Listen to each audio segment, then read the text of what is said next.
সত্যৰঞ্জিত বৰাৰ গ্ৰন্থ দ্ৰোহ সনাতন উন্মোচন শ্ৰীমন্ত শংকৰদেৱ আৰু জাতীয় দৰ্শন সাৰ কথা উন্মোচনী সভা আৰু কুটুম্ব সুৰক্ষা পৰিষদ 2024 বৰ্ষৰ সমন্বয় সেতু বন্ধন বঁটা প্ৰদান অনুষ্ঠান মহানগৰীৰ টাউন ক্লাবত আজি অনুষ্ঠিত হয়। অনুষ্ঠানত মুখ্য অতিথি হিচাপে অৱসৰপ্ৰাপ্ত লেফটেনেণ্ট জেনেৰেল ৰাণা প্ৰতাপ কলিতা আৰু বহু গণ্যমান্য ব্যক্তি উপস্থিত থাকে। অৱতাৰসকলৰ মই জানো তেওঁলোক অৱতাৰ হয়, অৱতাৰৰ কোনো জাতি নাথাকে, কোনো ধৰ্ম নাথাকে।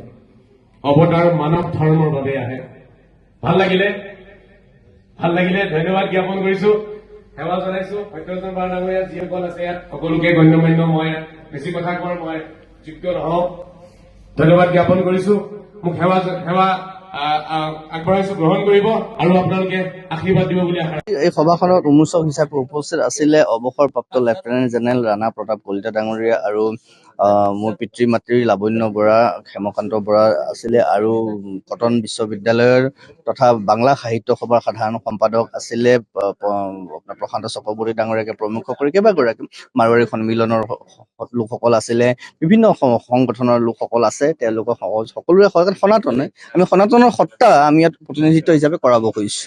আমাৰ যিটো চিন্তা সনাতন সিদ্ধান্ত, আমি যি সনাতন সিদ্ধান্ত আগুৱাই লৈ যাব লাগিব, যে বিচ্ছিন্নতাবাদী চিন্তাই আমাৰ সনাতন সিদ্ধান্তক, আমাৰ মহাপুৰুষীয়া চিন্তাক, শংকৰদেৱৰ চিন্তাক কি ধৰণে নষ্ট কৰিছে, কি ধৰণে বিদেশী চিন্তা ভাৱনাবোৰে আমাক মূলৰ পৰা বিচ্ছিন্ন কৰিছে, তেনেকুৱা গোটেই কথাবোৰ। এই বিভিন্ন ধৰণৰ কথা আছে। প্ৰায় 26টা আমি ইয়াত প্ৰবন্ধ আমি সংকলন কৰিছো। প্ৰায় মই এতিয়ালৈকে অৱশ্যে হিচাপ কৰাই নাই কিতাপখনত, তথাপিও আনুমানিক কৈছো 26টা সংকলন আছে। খুব গুৰুত্বপূৰ্ণ কথা আছে বুলি মই ভাবিছো। নৱপ্ৰজন্মৰ কাৰণে চিন্তাৰ উদ্বেগ জনাব এইখিনি বিষয়। আৰু গোটেই কথাটো এনেকুৱা হৈছে যে শংকৰদেৱ আৰু মূৰ্তি পূজা প্ৰসংগ আহিব, শংকৰদেৱ আৰু সনাতন সত্তাৰ প্ৰসংগ আহিব, শংকৰদেৱ আৰু আপোনাৰ একেশ্বৰবাদৰ প্ৰসংগ আহিব, একেশ্বৰবাদৰ চিন্তাত বিভিন্ন ধৰণৰ কথা বতৰা আহিব পাৰে। এই গোটেই কথা বতৰাখিনি লৈ পেলাই আমি কি ধৰণে আগবাঢ়িব পাৰিম আৰু অসমীয়া সমাজখনক আমি মূল ভাৰতীয় সেতুৰ লগত, মূল ভাৰতীয় সত্তাৰ লগত একত্ৰিত কৰিবলৈ যিটো প্ৰয়াস, সেই প্ৰয়াস অবিৰত আছে।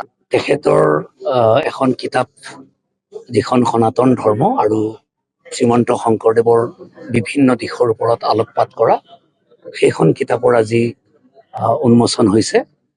দীপজ্যোতি নাথৰ ৰিপৰ্ট, অমৃত নিউজ 24/7। অমৃত প্ৰবাহ অসমীয়া সাপ্তাহিক কাকতৰ ডিজিটেল সংস্কৰণ অমৃত নিউজ, সত্যৰ সন্ধানত অমৃত নিউজ।